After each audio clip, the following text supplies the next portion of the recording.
Hi నమస్తే అండి. Welcome back to Sri Satya recipes. ఈ వీడియోలో అప్పటికప్పుడు 10 నిమిషాల్లో ఒక కప్పు జొన్న పిండితో బ్రేక్ఫాస్ట్గానైనా డిన్నర్గానైనా చాలా హెల్దీగా చేసుకోవచ్చు.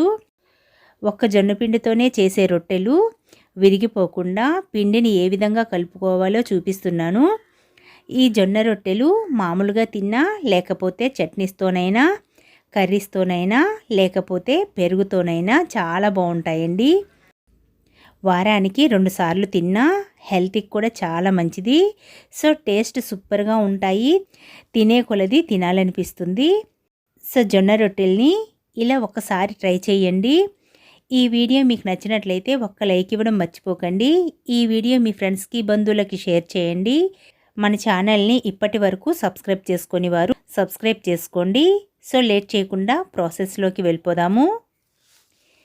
మిక్సింగ్ బౌల్లోకి పొడవుగా కట్ చేసిన ఉల్లిపాయలు 2, కట్ చేసిన పచ్చిమిర్చి 3, 2 కరివేపాకు రెమ్మలు, గుప్పెడు కొత్తిమీర తరుగు, 3 టేబుల్ స్పూన్ వేయించి పొట్టు తీసిన పల్లీలు.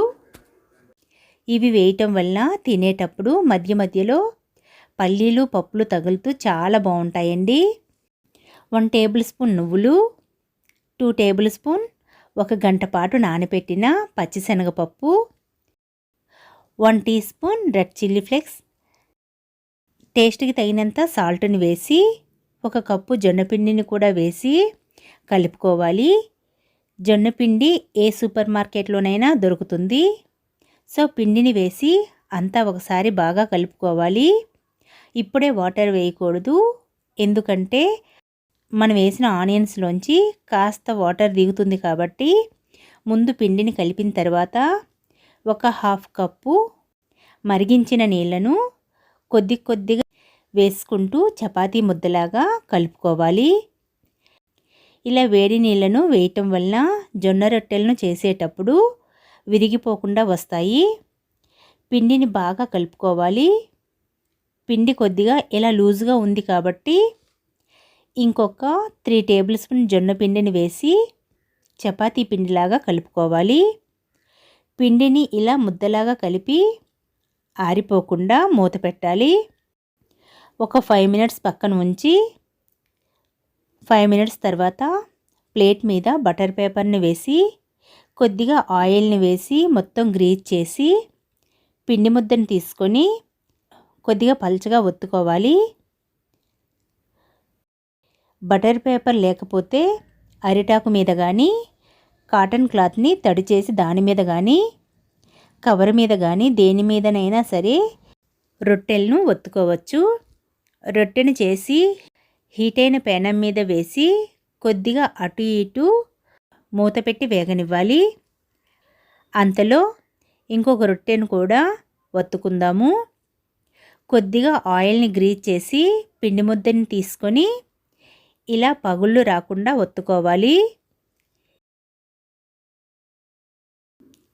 ఈ రొట్టె కొద్దిగా అటు ఇటు వేగిన తర్వాత 1/2 టీ స్పూన్ నెయ్యిని వేసి మొత్తం అంతా గ్రీజ్ చేయాలి. మీడియం హీట్లోనే వేయించుకోవాలి. అదే నెయ్యి అయితే ఇలా వేసుకొని రొట్టెను వేగనివ్వాలి. ఇలా అటు ఇటు వేగిన తర్వాత తీసేయాలి. మళ్ళీ చేసిన ఇంకొక రొట్టెను కూడా వేసి ఇప్పుడు ఇందులో ఆయిల్ వేసి చేస్తున్నాను. ఆయిల్ వేసి చేసేటప్పుడు రొట్టెను వేయగానే ఆయిల్ని కూడా వేసి వేయించుకోవచ్చు. మూత పెట్టి ఒకవైపు వేగనివ్వాలి. ఒకవైపు అయిన తర్వాత ఇంకొక వైపు తిప్పి మీడియం హీట్లో వేయించుకోవాలి. ఇలా 2 వైపులు వేగిన తర్వాత దీన్ని తీసేసి ఇలానే మిగిలిన రొట్టెల్ని వేసి వేయించుకోవాలి. ఇంతేనండి, చాలా హెల్దీగా జొన్న రొట్టెలు రెడీ. ఇలా ఇన్స్టెంట్గా అప్పటికప్పుడు జొన్న రొట్టెలను చేసుకోండి. ఈ రొట్టెలు కొద్దిగా క్రిస్పీగా, కొద్దిగా సాఫ్ట్గా చాలా అంటే చాలా బాగుంటాయి. హెల్త్కి కూడా చాలా మంచిదండి. ఈ రొట్టెలు తినేటప్పుడు మధ్య మధ్యలో ఈ పప్పులు తగులుతూ చాలా అంటే చాలా బాగుంటాయి. సో బ్రేక్ఫాస్ట్గానైనా డిన్నర్గానైనా చేసుకోవచ్చు. ఇలా మామూలుగానైనా తినేయచ్చు. చట్నీతో కానీ, పెరుగుతో కానీ, కర్రీస్తో కానీ ఎలా తిన్నా కూడా చాలా బాగుంటాయి. సో ఈ వీడియో మీకు నచ్చినట్లయితే ఒక్క లైక్ ఇవ్వడం మర్చిపోకండి. ఇలాంటి సింపుల్ వీడియోస్ మన ఛానల్లో చాలా ఉన్నాయి. మీకు వీలున్నప్పుడు చూడటానికి ట్రై చేయండి. ఈ వీడియో మీకు నచ్చినట్లయితే మీ ఫ్రెండ్స్కి బంధువులకి షేర్ చేయండి. మన ఛానల్ని కొత్తగా చూస్తున్నట్లయితే ప్లీజ్ సబ్స్క్రైబ్ చేసుకోండి. Thanks for watching. Thank you.